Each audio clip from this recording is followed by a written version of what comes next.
Hello, my name is Harper Mangine, and this is my Physics 2211 Lab 2 projectile motion. So the introduction and purpose of this lab, it was to observe a projectile traveling in the X and Y direction. It's a real-life application of Newton's second law and the kinematics equations, practice using position and velocity update formulas, and gain familiarity with WebP, Python, and Tracker. Key assumptions and background is that the major and in some cases only force acting on my projectile is the force of gravity. The drag is negligible for one of the graphs of this model. However, it's considered in another one. The object is only moving in the X and Y direction and that the origin falls underneath the initial position. So my important principles, Newton's second law, my momentum principle, F net delta P over delta T, P equals mv, where delta P is m delta V. The kinematics equation, being able to split it into both the X and Y direction, where gravity is affecting the Y direction. The drag equation, which we hadn't used before, but is getting used for the sake of this lab. And then the force of gravity, 0, negative mg, 0 meters per second squared, where g is 9.8 meters per second squared. So the procedure to define my variables in my system was my little ball. My surroundings was everything else. My variables are my RI, RF, average velocity, drag, gravity, and net force.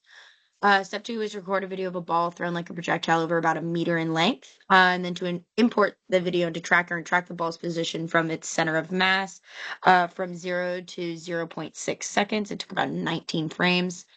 And then I had to create a computational estimate model of the ball's motion by editing the FlowScript starter code in Canvas Lab 2, and then create a graph of the actual trajectory of the ball compared to the gravity-only computational model and then the gravity plus drag computational model. And then compare all three sets of data and draw conclusions.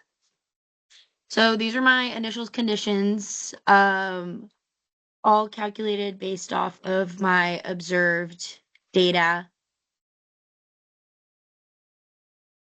This is my results preview. So the computational model, the projected trajectory is parabolic opening downward in the positive x hat direction.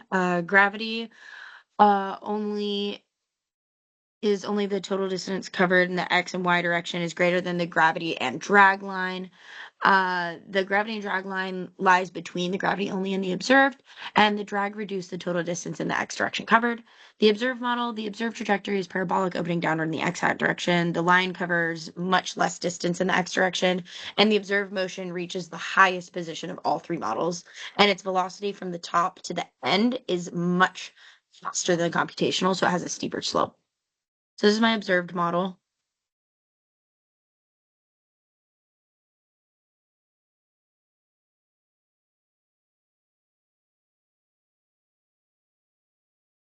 No, it's not.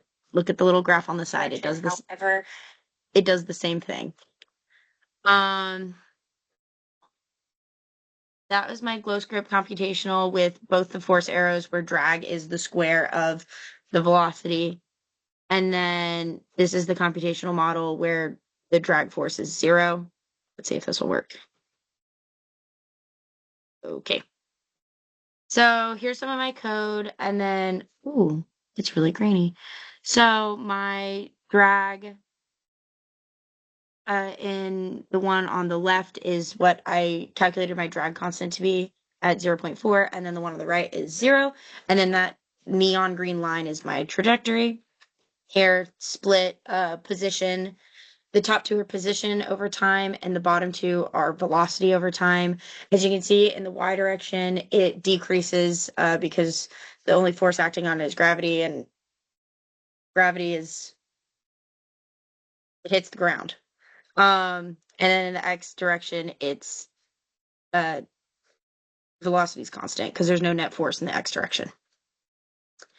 So here's my data comparison. My first two are the x position versus time and the y position versus time, where my teal line is my gravity, my orange line is my observed, and my yellow line is my gravity plus my drag. Same, the bottom one is the trajectory, where you can see that the observed one reaches the highest y point, but also the shortest x point due to the drag force. It's also not completely smooth. It kind of jumps. It's a little bit crooked. And that's just because of the way the nature that the ball flew. It wasn't perfectly round. It's just kind of choppy because it's a ball of paper. And then the other two, the gravity plus drag traveled not as far in the X direction just because it is um shit, I ran out of time.